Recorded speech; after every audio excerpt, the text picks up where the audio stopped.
안녕하세요. 매년 스위스 다보스에서는 전 세계 경제의 방향을 결정하는 최고 엘리트들이 모이죠. 2026년을 앞두고 열린 올해 포럼에선 이 사람들 대화가 정말 장난이 아니었습니다.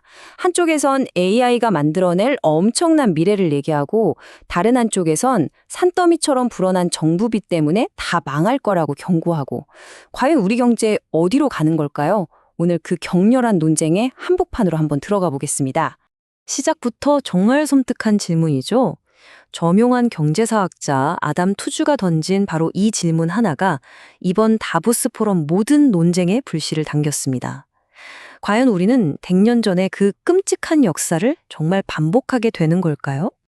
자, 이 표를 한번 보시죠. 1920년대와 2020년대 정말 놀랍도록 닮아 있지 않나요? 100년 전에는 전기랑 자동차가 세상을 바꿨다면 지금은 AI랑 반도체가 그의 역할을 하고 있죠. 세계 중심엔 여전히 미국이 있고요. 근데 진짜 소름 돋는 건 바로 이 마지막 부분입니다. 1920년대 기술붐의 끝은 정치적 실패가 불러온 대공황이었거든요. 그렇다면 우리의 결말은 과연 무엇일까요? 바로 여기서 헤지펀드계의 거물이죠. 시타델의 켄 그리핀이 딱 등장합니다.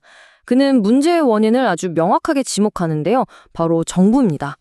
100년 전엔 월스트리트의 탐욕의 위기를 불렀다면 지금은 각국 정부가 생각 없이 돈을 너무 많이 쓰는 바람에 시스템 전체가 무너지고 있다는 아주 강력한 경고를 날리는 거죠.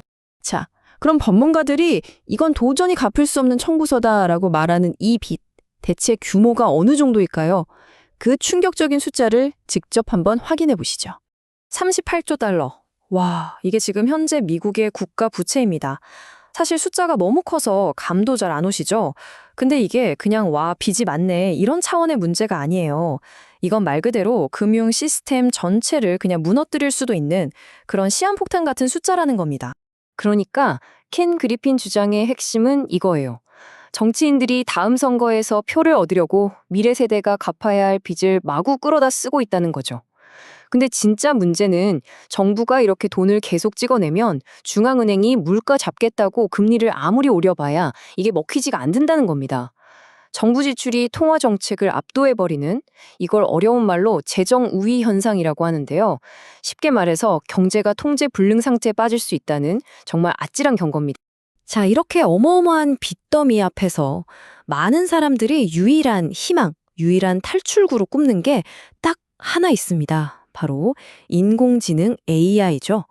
과연 이 AI가 우리를 구해줄 구원자가 될 수 있을까요? 아니면 그냥 또 하나의 거대한 거품으로 끝나버릴까요?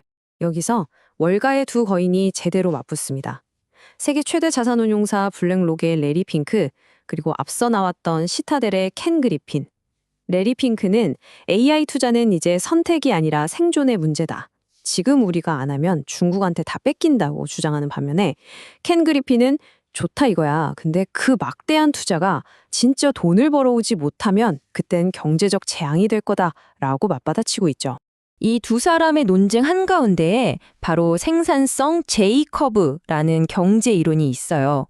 이게 뭐냐면 어떤 엄청난 신기술이 딱 나왔을 때 처음엔 다들 적응하느라 좀 버벅대고 생산성이 오히려 떨어지는 것처럼 보이다가 어느 순간 임계점을 딱 넘으면 그야말로 폭발적인 성장을 이끌어낸다는 이론입니다. 그러니까 핵심 질문은 이거죠. AI가 과연 그 J-커브를 그려내서 이 모든 빚 문제를 해결할 수 있을까? 자, 이 슬라이드를 보시면 두 거물의 생각이 얼마나 다른지 한눈에 딱 들어옵니다. 만약 여러분이 왼쪽, 그러니까 AI의 J-커브를 믿는다면 그래, 이 성장의 모든 빚을 다 덮어버릴 거야 하면서 주식 비중을 늘려야겠죠. 근데 만약 오른쪽, 켄 그리핀처럼 아니야, AI는 거품이고 저 빚은 진짜 위험이야 라고 생각한다면 그럼 당연히 금 같은 안전자산으로 도망가야 하는 거고요. 월가의 미래가 지금 바로 이 갈림길에서 있는 겁니다. 그런데 말이죠. 1920년대 대공황 때와는 결정적으로 다른 게 하나 있습니다. 그때는 없었던 아주 거대한 변수, 바로 점점 더 쪼개지고 있는 세계입니다. 이 지정학적 갈등 문제가 AI 혁명 전체의 발목을 잡을 수도 있어요. 유럽중앙은행의 크리스틴 라가르드 총재가 이 부분을 아주 날카롭게 짚어냈습니다. AI가 뭘 먹고 자라죠? 바로 데이터와 에너지잖아요. 이건 국경을 넘나들어야 하는 건데 지금 세계는 어떻습니까? 서로 니네 물건 안 써 하면서 담을 쌓고 있단 말이죠. 이런 분열된 세상에서 AI가 제대로 클 수 있겠냐는 아주 근본적인 질문을 던지는 겁니다. 이거 정말 많은 분들이 오해하시는 부분인데 꼭 짚고 넘어가야 합니다. 관세는요, 수출하는 나라가 내는 벌금이 아니에요. 결국엔 그 물건을 수입하는 나라의 소비자들이 내는 세금입니다. 그러니까 보호무역 한다고 우리 기업 지키는 것 같지만 실제로는 우리 동네 물가만 올리고 인플레이션을 더 부추기는 셈이 되는 거죠. 자, 그럼 이 복잡하고 혼란스러운 상황 속에서 진짜 큰 돈을 굴리는 기관 투자자들은 과연 어디에 돈을 넣고 있을까요? 그 사람들 포트폴리오를 한번 슬쩍 들여다보면서 미래에 대한 힌트를 얻어보죠. 사실 전략 자체는 생각보다 간단해요. 잘 될 것 같은 곳은 비중을 늘리고 위험해 보이는 곳은 줄이고 혹시 모르니 보험을 들어두는 것. 뭐 당연한 얘기 같죠? 근데 핵심은 어디가 잘 될 곳이고 어디가 위험한 곳이냐? 바로 이 판단에 있습니다. 자, 여기가 핵심인데요. 투자자들이 AI 그 자체보다는 AI를 돌리는데 꼭 필요한 것들에 베팅하고 있다는 겁니다. 예를 들면 전력, 같은 인프라요. 마치 1800년대 골드러시 때 금 캐는 사람보다 청바지랑 곡괭이 팔던 사람이 더 큰 돈을 번 것처럼요.